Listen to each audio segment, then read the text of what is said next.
Hi there, it's Bill with Smart Trades. It's December 2nd around 11:40 a.m. Pacific time. And first off, let's take a look at the NASDAQ 100 and along with the Google chart. Um, and in the past, I've noted that Google has a tendency to lead the way for the market.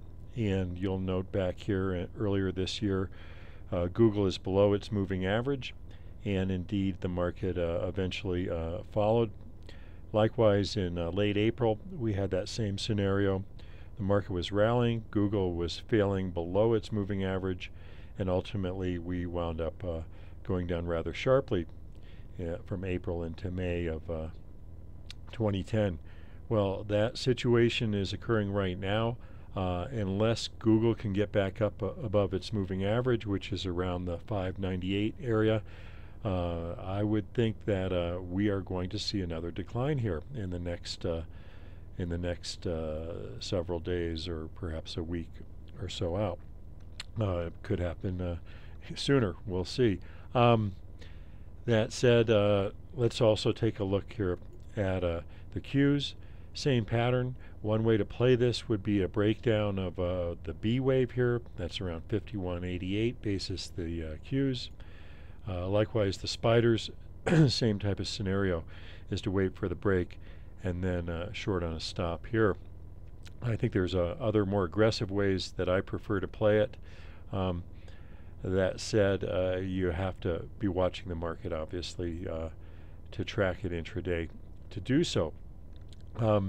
Here is the S&P chart, basically updated somewhat from yesterday. We talked about the possibility of a divergence here and a fifth wave. I actually think that this is wave 5 of 3.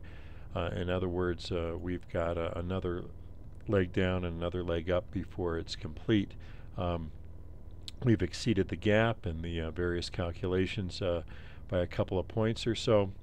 So we shall see, but I still think that it's in a short-term topping process as long as it doesn't totally blast off.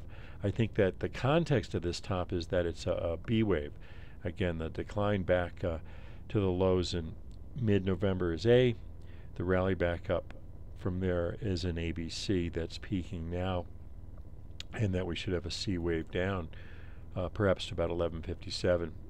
Basis the S&P cash. Here's that same chart, basically on the NASDAQ 100 hourly. You'll notice that we've almost precisely filled this gap, and so far we're holding there. Also, I'll bring your attention to the strong breadth ratios that we had in the last couple of weeks on these peaks.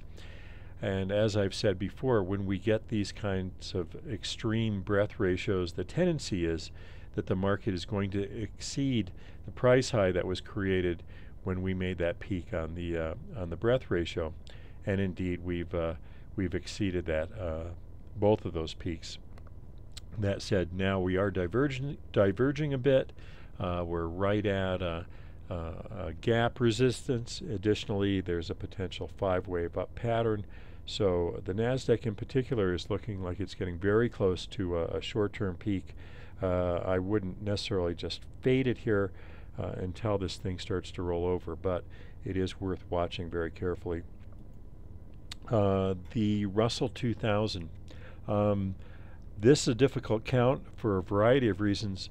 Probably one of the things that puts me off about it the most is the fact that internally you can count 5 waves up within each of these legs, and even though that's the case, you're getting lots of overlaps, so basically conflicting patterns. That said, if you count this as A up to the peak around 730, then a triangle pattern from there for B, and then 5 waves up, terminating right about where we are now, with an A equals C type scenario right at a parallel trend line. Again, this market's got to roll over to confirm, but it does look like it's possibly getting close to a near-term peak. Gold, the pattern to me looks corrective off of the low in mid-November. The decline into mid-November can be counted as 5 waves down. That said, I think it probably is better counted as an A.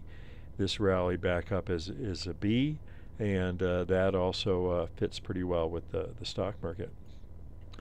Crude, pretty strong. I had initially thought this might be an intermediate term peak.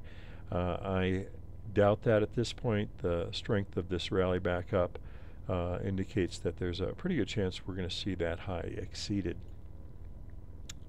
Also, the Euro FX.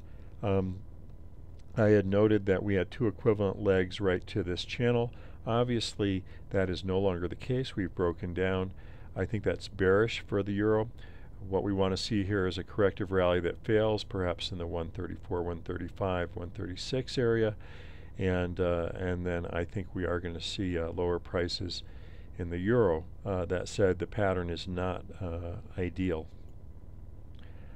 Of note here, copper is just about reaching multi-year highs created back in 2008.